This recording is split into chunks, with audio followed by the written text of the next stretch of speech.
Hello, everybody. Welcome to my lab roots presentation. Today we're going to be talking about terpene method development, specifically for cannabis. My name is Adam Floyd. I've been in cannabis professionally for about 10 years and spent about 14 years as an analytical chemist. So terpenes are really my area of passion, and I've done quite a bit of research surrounding terpenes. So I wanted to share some of the method development tips and tricks that I've learned over the years. And so this project was done in conjunction with Joel and Think20 Labs.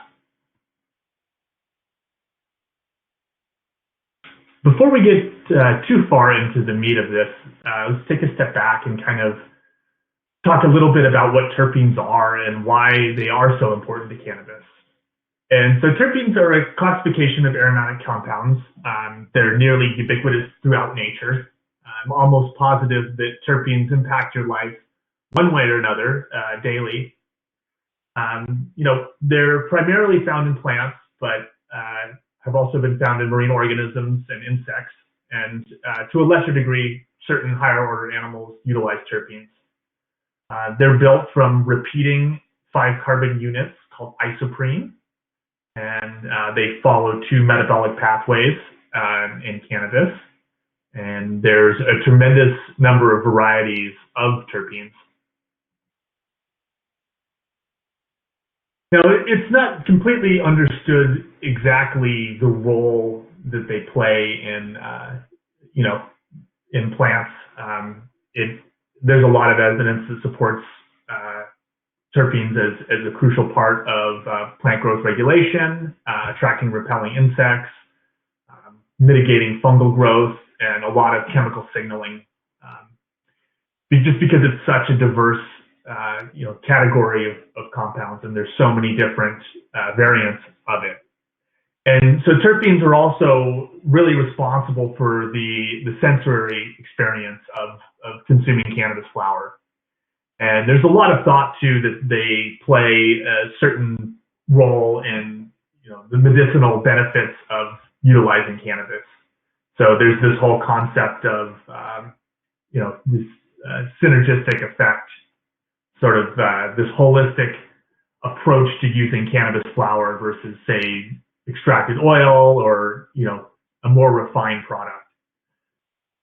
So if you go back and look at like a lot of cannabis flower competitions, the THC levels among the winners typically are right around the same as the flowers that don't make it into the winning categories. But the terpene levels tend to be very diverse and abundant compared to, the winners typically have this very sort of abundant terpene profile versus the strains that don't win.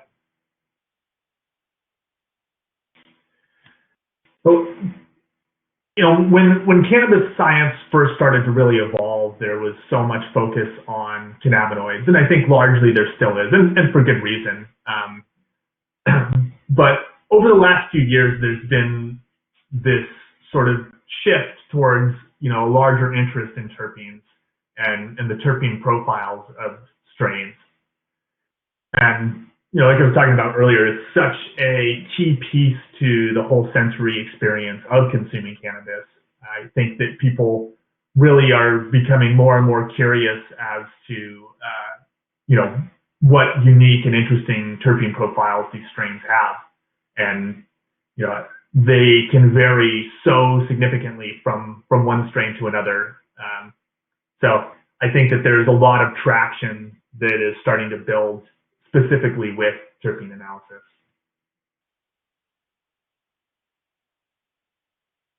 So when you make the decision that you want to analyze terpenes in your lab,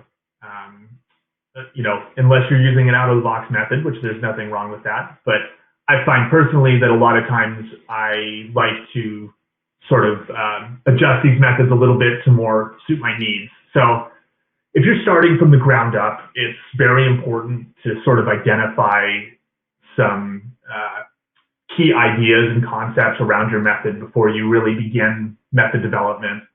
This can save you significant time down the road. particularly if you're using headspace. So it's worthwhile, in my opinion, to kind of take a step back before you start this method development process and answer a few key questions before you start. And I think ultimately you'll have a much easier time developing a robust and fast method. So the first choice really is instrumentation. I don't have a tremendous amount of time today, so I'm not really going to discuss liquid chromatography beyond this slide. But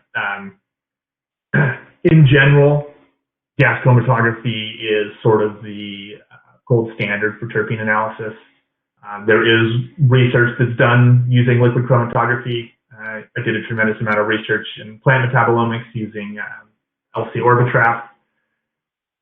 But for routine analysis and, both in research and in commercial laboratories, typically gas chromatography is used exclusively. So the idea behind gas chromatography is that, it's an analytical technique that allows us to separate out compounds based off of their boiling point and their chemical interaction with the column. Once you've decided on whether you're going down the path of liquid chromatography or gas chromatography, the next step is kind of to decide how many terpenes that you want to analyze. Well, there's over 30,000 different flavors of terpenes that have been discovered in nature, which is a little overwhelming. And in cannabis, I see a lot of different numbers thrown out there, 100, 200, 300, but it's pretty well documented that at least 150 different terpenes have been identified in cannabis. And obviously this number continues to grow as we understand this more and more. So it's not really practical to analyze 150 terpenes in a short time frame. I spoke to one individual that did it, and I believe her runtime was right around 80 minutes, so which is potentially fine for a research type setting. But if you're in a commercial laboratory, you obviously don't have 80 minutes to run every single sample, particularly with QCs and continuing calibration verifications and so on and so forth. So typically, a good starting point, there's a number of commercial mixed standards out there that contain 22 terpenes. So that's usually where I advise people to start, particularly with the commercial laboratory. Once you've made this decision, then you can move on to your column selection. And this is important because here you really need to identify the goals of your method. And a few considerations for this is the number of samples that you plan on running per day. And also, a lot of labs, particularly if you're on a tight budget, use the same instrument to run residual solvents and terpenes, which can cut your analysis time, down quite a bit. There's also combination methods. We can run residual solvents with terpenes and so on and so forth. But if you're utilizing a single instrument for both residual solvent and terpene analysis, you most likely want to have a faster method, say under 15 minutes. And then you have to think about your desired detection limits. How far down you want to look. There's a big difference between a very sort of robust and practical method versus one that gets very, very granular. And finally, is this an academic research lab? Is it a commercial research lab or, commercial compliance lab? These are all very important questions to identify.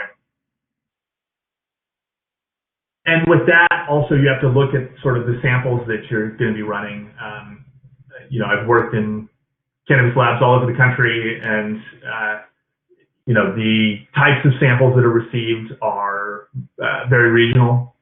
So in Northern California, typically laboratories tend to be a lot more flower focused. Southern California, while there is still, of course, flower, you see a lot of more products. We tested dog treats and feline transdermal patches and pretty much anything you can think of to put cannabis in, we've seen come across at some point. So it's important to understand this too, as there can be a lot of matrix effects. And If you're running a lot of food products, you may not really be doing a lot of terpene testing. And so an idle instrument doesn't generate money. So if you don't have a huge demand for terpene testing, then it may be a consideration to run a longer method with an extended terpene list. So you could provide sort of a better offering to your flower customers. Once you've sort of figured these pieces out, the next step is to identify your injection technique you want to use. So there's two primary injection techniques that are used for gas chromatography and terpene analysis. The first is headspace, which is, there's a lot of advantage to headspace and a few drawbacks. And the other is liquid injection, which is fairly common as well. So I've developed methods on both. There's advantages and disadvantages to both injection techniques. For commercial lab setting, I like headspace just because of the cleanliness of it, but there is also quite a number of advantages to liquid injection as well. So I would say if you are in like a high throughput commercial laboratory, say running 22 terpenes, I would probably lean more towards headspace. And if you're in more of a research academic setting or run a lower volume of terpenes, liquid injection works just as well. It just is a little more maintenance heavy. And another important thing to identify is the skill level of your analysts. So I find that headspace is a much more sort of foolproof technique, whereas liquid injection can be a little more complicated. The advantages of liquid injection, it's a very fast technique, and another advantage of it is that sample vials can be re-injected. So this, with a headspace vial, you really only get one injection. I mean, there is formulas to look at re-injected vials, but I think from an ease of use standpoint, it's not really feasible for most laboratories to do that. The primary disadvantages of liquid injection are that, all the volatile and non-volatile compounds are injected into the GC, which, with your liner can cause it to become dirty pretty quickly. So if you're working in sort of a high throughput lab, it's difficult to sort of run, 50 or 100 samples in an automated manner with liquid injection, because there is, quite a bit more maintenance than headspace. But one of the, and then headspace, one of the great advantages of headspace is depending on where you are in the country, certain states have minimum required masses for analysis. I probably wouldn't put more than 40 or 60 milligrams into a headspace vial to analyze it directly.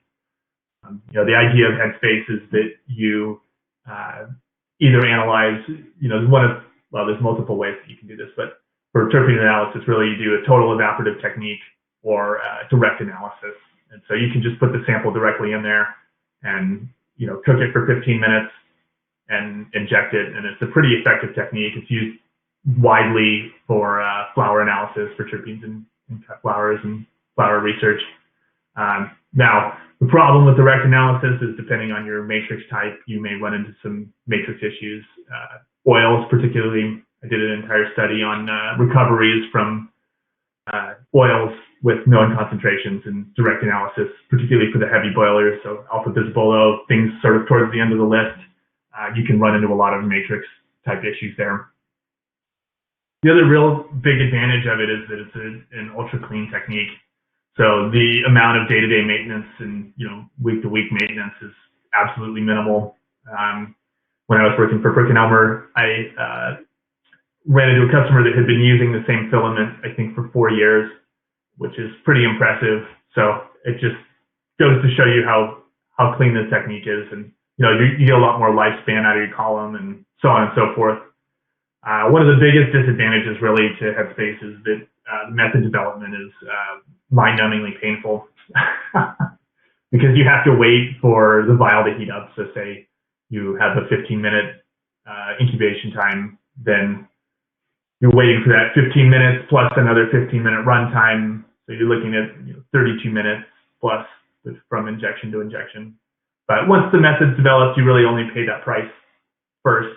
With the first sample, most modern headspace systems have staged incubation. So that's not as much of a concern as it was years ago. Once you've decided on your injection technique, you want to look at whether you're going to use a split. So splitless injections, I think basically all modern GCs for the most part have splitless injection ports. So a split basically allows for you to only inject a fraction of the effluent into the actual column, and the remainder is sort of swept off and vented. So this is useful primarily in liquid injection. So there's, you don't want to overload the column. So depending on what you're doing, you can go anywhere from like a 10-to-1 split to a 100-to-1 split. It depends on your sample prep, how concentrated your injection is, and so on and so forth. Splitless injection is primarily used with headspace, but you can do a split if you want. Typically what I do is I'll adjust the actual injection time on the headspace unit versus setting splits. And basically when you run a splitless injection, the split valve just remains closed. So the next phase of this is sorting out your chromatography, and the separation of terpenes can be kind of difficult. And the primary reason for that is that because they are these sort of 5 carbon repeating units of isoprene, they are structurally very similar.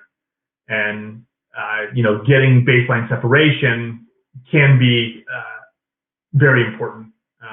Obviously, it's always ideal if you can get baseline separated compounds, but, particularly if you're using an FID, which I'll cover here in a minute, that separation is key because you're not getting any sort of spectral data. So once we've, separated out our compounds to an adequate level, we have to look at detectors.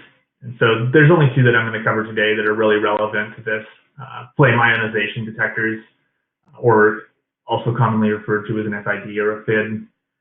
It's very inexpensive. I think it's the most common GC detector in the world. The concept's very simple. So the effluent is passed through a hydrogen flame, and as the hydrocarbons move across it and burn, a signal's produced. Low cost, I think FIDs are just a few $1,000s typically. Very simple to use, rugged. I mean, you can shoot all sorts of nasty stuff through an FID, and low detection limits. And the FIDs are also linear across a very broad range. Now, the biggest problem with an FID is the lack of mass selective detection. Labs that I know that do run FIDs typically have a very long runtime, up to 45 to 60 minutes sometimes. So if speed is a consideration, I would strongly encourage you to look towards mass spec. So mass spectrometry allows a much more dynamic style analysis. There's a number of really significant advantages here. One of them is also identifying untargeted terpenes. So say that you calibrate for 22 terpenes, or 42 or 45 or 50, if you want to do an extended list, you're still short of that 150 terpene list, right? And so you could do sort of semi-quantitative analysis with mass spec. You can identify these compounds and run them against a calibration curve that is, a structurally similar compound. And while it's not perfect, it does give you an idea of what else is present in there and, relative concentration levels. So here is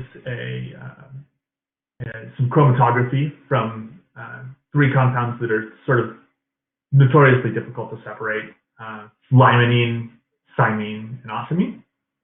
And so you can see there's okay separation there, but they clearly are co-eluting. So one of the primary advantages to mass spec is being able to deconvolute this chromatography and be able to create peaks from specific masses. Now, one of the biggest problems with this is that because terpenes are so structurally similar, you see a lot of very common masses, 69, 93, 136, all very common amongst terpenes. But there are terpenes that do have unique masses, which can provide extremely useful information. So now on this slide, you can kind of see the deconvolution of the three compounds. So limonene has a very intense mass at 68. So you can see that we can deconvolute limonene completely from cymene and ocimene. 119 for cymene, again, we get a fantastic peak shape, and then 80 from ocimene. So this is really one of the great uses of mass spec. So it cuts this analysis time down from 30 plus minutes to, I think this method's right around 11 minutes for the last peak to come out. So it can save you a tremendous amount of time. So speed is a consideration of yours. Again, I'm a big proponent of using mass spec for terpene analysis. So I'm going to kind of end the presentation with some method validation information. I encourage both, obviously if you're a commercial lab, you typically have to go through validation with the state. If you're a research lab, I think it's very important to understand the limitations and of your method. So one of the most important pieces to this, particularly in cannabis analysis, is doing matrix spec studies to really understand how the matrix interferes with your analysis. And I say this because there's such a broad range of potential matrices that may come into your lab. So there's all sorts of different parameters that you can look at for method validation. We'll just cover a few today, but accuracy, precision, robustness, LOD, LQ, matrix study, so on and so forth. All this really should be conducted as soon as you're done with your method.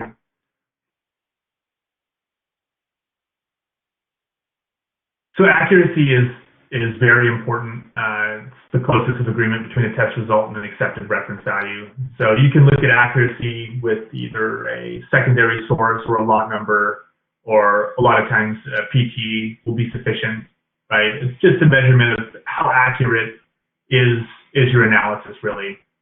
And then these analytical values are compared to the theoretical values, and there's a plus or minus window that's allowed. This varies state by state. You may have internal limitations. California is plus or minus 30%, which is pretty generous.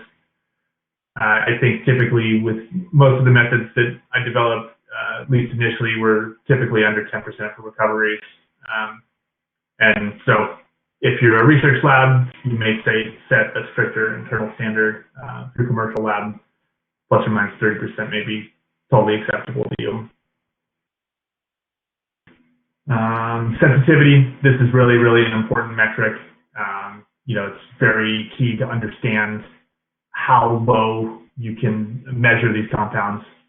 One of the key things to keep in mind too is that when you do this LOD and LOQ study with standards, you're measuring your instrument LOD and LOQ, not an in-sample LOD and LOQ. You have to take in sort of your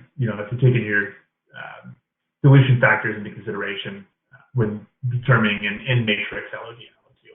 So if you're doing a 5x solution or a 10x or a 20x, which is typically what I like to do, so half a gram of material into 10 mils of solvent, you need to take that multiplication and apply it to the LOD and LOQ.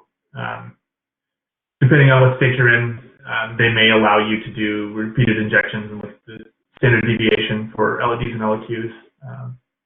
But most chromatographic methods really, signal to noise is an appropriate way to measure this, which I'm actually a bigger fan of that method. And then selectivity is really important to understand as well. And this really ties into the matrix effects and developing these methods to separate out the intended analytes. Because you have to keep in mind too that when you're actually measuring the step in matrix, there may be a whole bunch of terpenes that you're not calibrating for that may interfere with this. So it's important to understand if the data that you're getting back is really as accurate as you anticipate. Linearity, of course, super, super important metric with validation. FIDs are linear across a very broad range. Mass specs for this type of analysis, cannabis flower typically has between 0.5 and 2% terpenes by weight, and obviously there's a little bit that goes under and over that, but you can calibrate in a range that allows you to get probably 95+% of the samples, falling within that calibration range.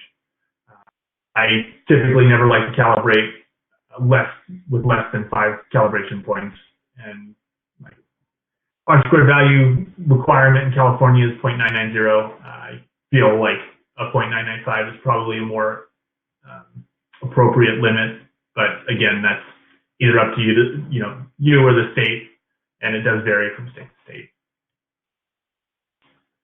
So I wanted to share an example method for liquid injection that I wrote using the Joule. Now it's a triple quad instrument, but we use it in single QMS mode, so it's pretty cool.